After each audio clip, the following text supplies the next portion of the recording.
جو پیا کو بھائے اختر، وہ سہانا راگ ہے جس سے ناخوش ہو پیا، جس سے ناخوش ہو پیا، اس لیے کہ جس سے پیا ناخوش ہو جاتا ہے اور اس کا تعلق عقیدے سے ہو تو بندہ ہو جاتا ہے بد عقیدہ، گمراہ.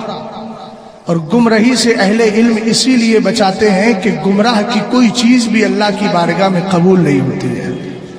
حضرت عبداللہ ابن عباس رضی اللہ تعالی عنہما کی تفسیر ان کے حوالے سے اور مفسرین نے کہا لکھا یوم تبیض وجوہ اہل السنت والجماعہ، قیامت کے دن جس جماعت کا چہرہ چمکتا ہوگا وہ سنیوں کی جماعت ہے.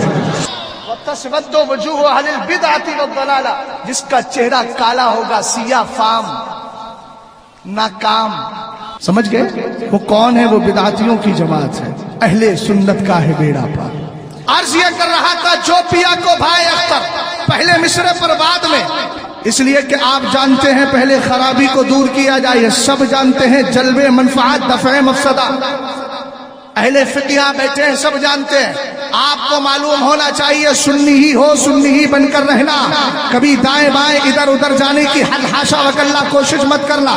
اس لیے کہ جب کوئی عقیدہ اہل سنت سے ہٹتا ہے وہ ہو جاتا ہے بدعتی گمراہ بددین. اور آپ اٹھائیے سوائق المحرقہ کو، وہاں بھی آپ کو مل جائے گا یا اللہ ان یقبل عبادت صاحب البدعہ. اسی طریقے سے ابن ماجہ کو اٹھائیے، مدینے کے تاجدار فرماتے ہیں صلی اللہ تعالی علیہ وسلم لا يقبل اللہ لصاحب البدعہ صلاة ولا صوما ولا صدقة ولا حجا ولا عمرة ولا جهادا في سبيل الله ولا صرفا ولا عدلا يخرج من الاسلام كما تخرج الشعرة من العجين. مدینے کے تاجدار فرماتے ہیں اللہ تعالیٰ بد مذہب کی نہ تو نماز قبول کرتا ہے. توجہ فرمائیے گا، پیغام تاج الشریعہ دے رہا ہوں. میرا مرشد پوری زندگی یہی تو کرتا رہا، فساد کو دور کرتا رہا، سنیوں کو قریب کرتا رہا، مسلک کے قریب لاتا رہا. اور لاش میں کہا کیا کہا میں وہ بعد میں بتاؤں گا. پہلے حدیث کا ترجمہ سنیے. سرکار علیہ السلام فرماتے ہیں لا يقبل اللہ لصاحب البدعۃ.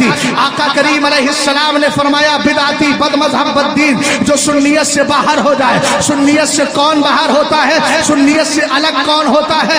بد مذہب اور بدعتی کس کو کہا جاتا ہے؟ فقہ کی کتابوں کو پڑھے.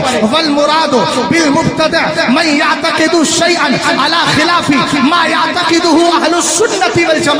فرمایا جو بھی سنیوں سے ایک عقیدے کے اندر بھی اختلاف رکھتا ہے وہ سنیت سے باہر ہو جاتا ہے. اہل سنت سے باہر ہونے کے لیے 15-20 بدعقیدگی کے بدعقیدہ ہونا یہ ضروری نہیں ہے، بدعقیدگی لے کر کے چلنا ضروری نہیں. اگر ایک بھی بدعقیدگی آ گئی، اہل سنت کے ایک عقیدے میں بھی اختلاف کر لیا، وہ سنیت سے باہر ہو گیا، وہ بدعتی ہو گیا، وہ بد مذہب ہو گیا. اور سرکار علیہ السلام فرماتے ہیں بدعتی کی نہ اللہ نماز قبول کرتا ہے، نہ روزہ قبول کرتا ہے، نہ اس کا صدقہ قبول کرتا ہے، نہ حج قبول کرتا ہے، نہ عمرہ قبول کرتا ہے، نہ جہاد قبول کرتا ہے، نہ نفل قبول کرتا ہے، نہ فرض قبول کرتا ہے. اب جو میرے سنیوں میں کہتے ہیں نماز ہی تو پڑھنا ہے، کسی کے پیچھے پڑھ لو. میں نے کہا سرکار کیا فرما رہے ہیں؟ ولا صرف ولا عدل، نہ فرض قبول ہے نہ نفل. پیچھے اس امام کے، امام نے پڑھی فرض، ہم نے کہا جب امام ہی کی قبول نہیں تو مقتدی کی کیا قبول ہوگی؟ غور کر رہے ہیں نا؟ سرکار علیہ السلام نے فرمایا نہ عبادت قبول ہے، نہ روزہ قبول ہے، نہ فرض قبول ہے، نہ حج قبول ہے، نہ فرض قبول ہے، نہ نفل قبول ہے. یخرج من الاسلام، وہ اسلام سے ایسے ہی نکل جاتا ہے جیسے آٹے سے بال نکل جایا. اس کا مطلب کیا ہے؟ جس سے ناخوش ہو پیا، جس سے ناخوش ہو پیا وہ راگنی اچھی نہیں. جو پیا کو بھائے اختر.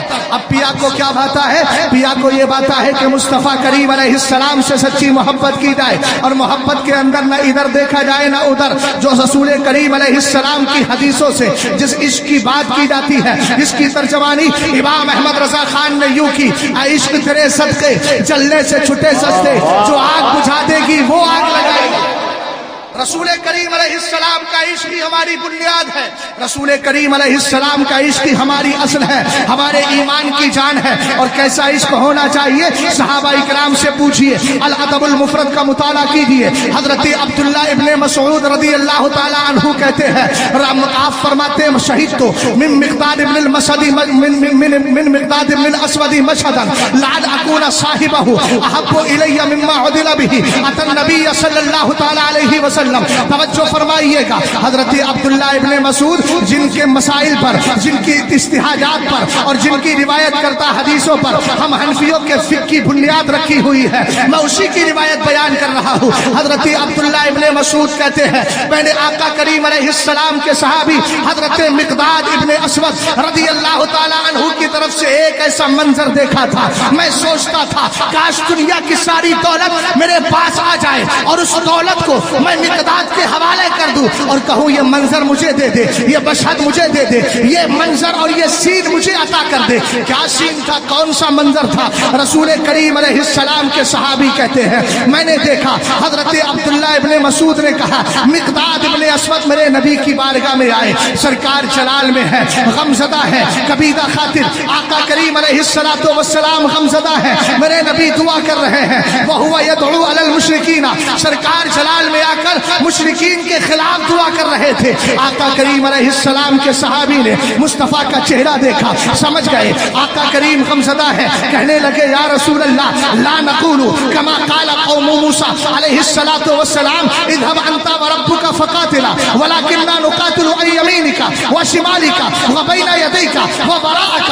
کہنے لگے آقا ہم موسیٰ علیہ السلام کی قوم نہیں ہے جنہوں نے اپنے رب سے کہا تھا اور اپنے نبی سے کہا تھا تم جاؤ، تمہارا رب لڑنے کے لیے جائے کافروں سے، مشرکین سے، دشمنان خدا سے۔ آقا کریم علیہ السلام ہم ایسا نہیں بولیں گے، بلکہ اگر ضرورت پڑے گی سامنے سے دشمن آئے گا حضور اپنے سینے آپ کی محبت میں پیش کر دیں گے، پیچھے سے آئے گا پیچھے سے دفاع کریں گے، دائیں سے آئے گا دائیں سے دفاع کریں گے، بائیں سے آئے گا بائیں سے دفاع کریں گے۔ حضرت عبداللہ ابن مسعود کہتے ہیں جب میرے نبی علیہ السلام کے چہرے کو دیکھ کر اب حضرت مقداد ابن اسود نے یہ جملے بولے تھے تو کہتے رأیت رسول اللہ صلی اللہ تعالی علیہ وسلم قد اشرق وجهه وسره، یعنی قول رسول کریم علیہ السلام کے چہرے کو میں نے دیکھا کہ جب سرکار کے صحابی کہہ رہے تھے آقا ہم وہ بات نہیں بولیں گے جو موسیٰ علیہ السلام کی قوم نے بولی تھی، ہم تو ہر حال میں آپ کے ساتھ ہیں، نبی کا غم دور ہو جاتا ہے، سرکار کے چہرے پر مسکراہٹ آ جاتی ہے۔ امام احمد رضا خان کہتے ہیں کام کو لے لیجئے تم کو جو راضی کرے، ٹھیک ہو نام رضا تم پہ کروڑوں درود، اور مرشد کی زبان میں کہو جو پیا کو بھائے